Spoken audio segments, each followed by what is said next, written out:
Now I'm going to reveal the secret to getting out of debt and making a lot of money in 2024.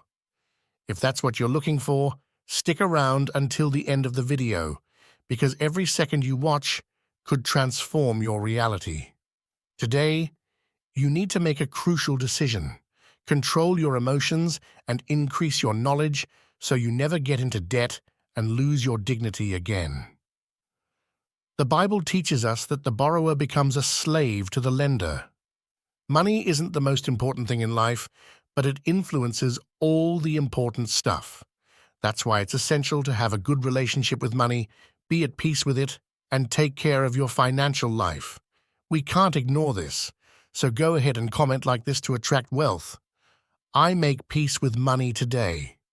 Just comment that to attract wealth. I'll give a little heart when I see that comment because I know you're someone who's going to get rich soon. So, what are we going to learn today? We're going to explore strategies not just for avoiding debt, but also for getting out of it. And most importantly, for increasing your income so that debt is no longer an obstacle in your financial life. Many people face the challenge of being trapped in debt, but there's always a reachable solution.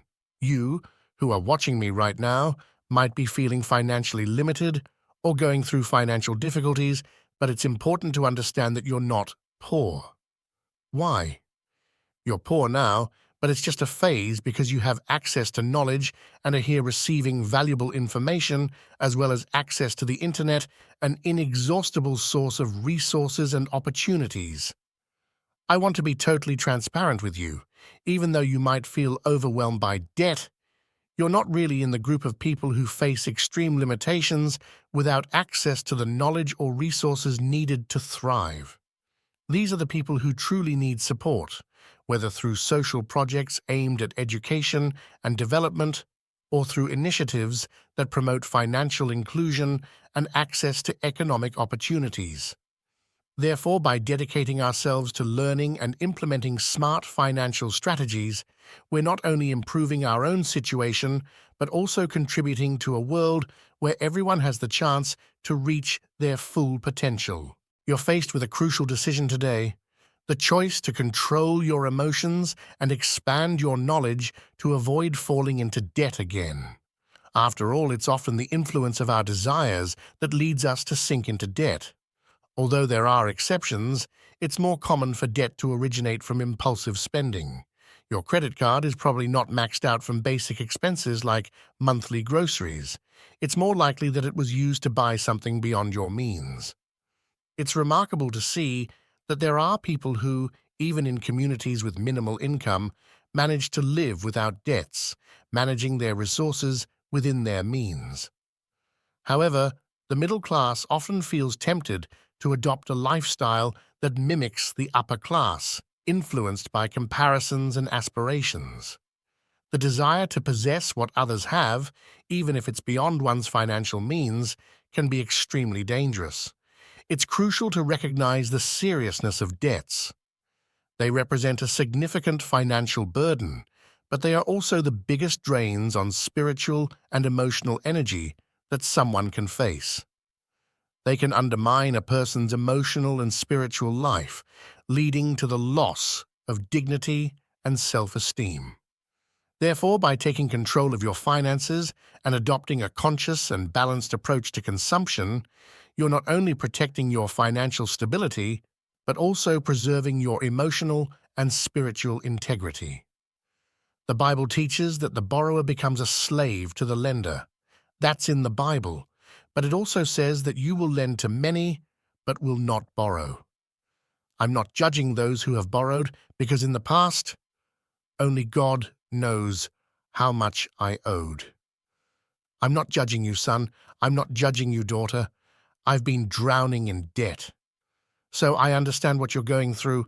I'm just saying that it's not normal to have debt as a lifestyle.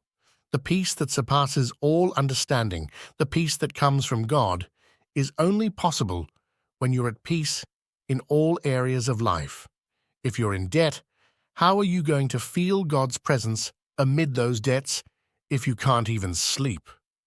Proverbs chapter 22, verses 26 and 27. Look at what it says. Do not be someone who, with a handshake, commits to others and becomes a guarantor of debts. If you can't pay, why risk losing even the place where you sleep? You, folks, for putting yourself in this risky situation? If you can't pay, but many say you need to take a step of faith. I'll explain here the difference between faith and ignorance, faith and foolishness, faith and incompetence. You only act in faith if you have a divine word for it. God spoke to you through the signs you know, dreams, prophecies, through a feeling or vision. If God said you should buy that house, but you don't have the money, one thing is certain. If God spoke, He is faithful to fulfill. God usually doesn't get involved in the material lives of others. But it can happen because He is God, He is sovereign, He does what He wants, and if He gave a word about the house you're going to live in, even without the means, He will make a miracle happen. Here's the translation of the text into American English, ensuring it is easy to understand and using colloquial language without slang. But buying a house by faith without having money isn't faith, it's madness. God didn't speak to you. If you don't have money and are going to buy, that's madness, not God. The Bible teaches that we should live by faith, but this instruction is related to Christ Jesus and our salvation. However, the Bible doesn't guide us to live by faith concerning our finances and similar matters. In these situations, instead of living by faith, we should act based on facts within our means. I've witnessed cases of people who tried to live by faith and ended up bankrupt. This is reckless, and we need to be careful. Debts are harming relationships and the emotional health of many people. Some have risked their lives because of debts. Why commit to something you can't afford? Why get into debt to impress others or feel good emotionally? That feeling is fleeting. You might feel good for 5 seconds, but the debt persists for years.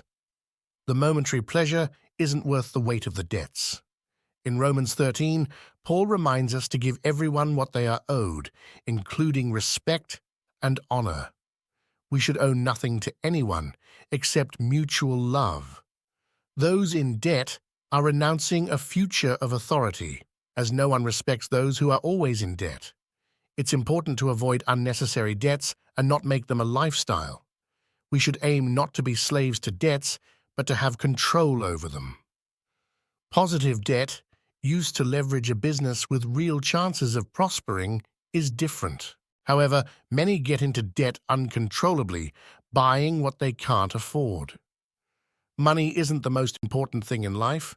Family, faith, wisdom, and health are more important. There are many things more important than money. Love is more important, people are more important, but money affects all these important things. That's why it's crucial to be okay with money, at peace with it, and at peace with your financial life.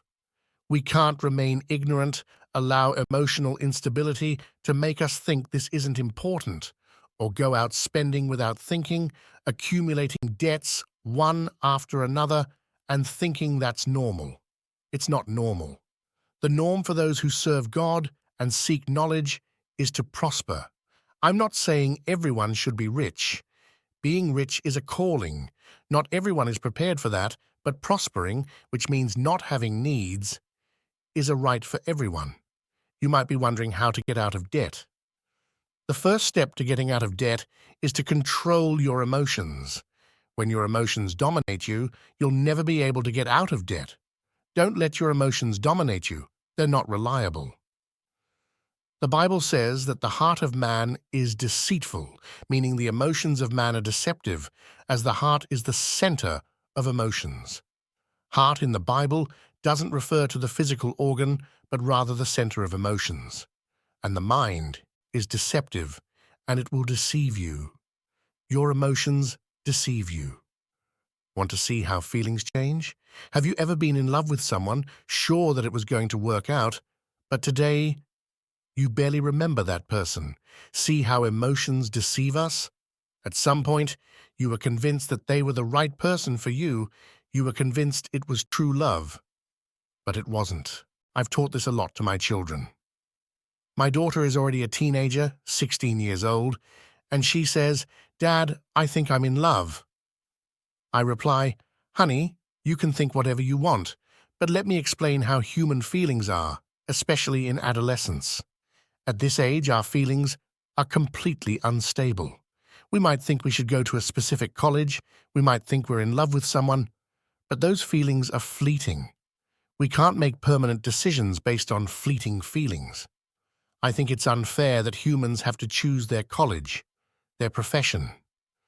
When you turn 18, which is about when you go to college, you have to decide whether you'll be a vet, a doctor, a lawyer, an engineer, among other professions.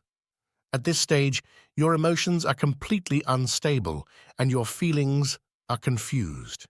It's important to understand that mastering your emotions is the first step to not getting into debt, and if you're already in debt, getting out of it. Decide if you want to keep following what you believe is right, keeping in mind that this conviction has millennia-old historical roots. A second important thing is to make a list of your debts.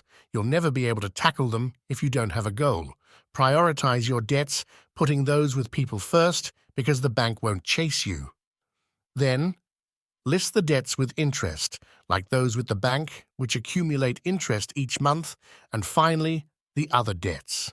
Keep your standard of living very low until you pay off your debts. In 2019, when I was in debt, my wife and I had millions in debt, but we never stopped making money. We worked hard, sold products, and didn't spend a penny on ourselves. When we finally got rid of the debts, we realized we could live with very little and truly began to prosper. What determines your financial prosperity, in addition to fearing God, is having few desires and many sources of income. Learn the new ways to make money, as the internet is an excellent source of income. To get out of debt, you need to control your emotions, make a list of debts by priority, and keep your expenses extremely low, focusing only on paying off the debts. Remember, anything that lacks focus doesn't get resolved. Don't pretend you don't have debts. Have the courage and boldness to call and say that you owe but can't pay right now. Promise only what you can really fulfill. Don't run away and don't lie. Face your debts with sincerity. This will help you and God will support you.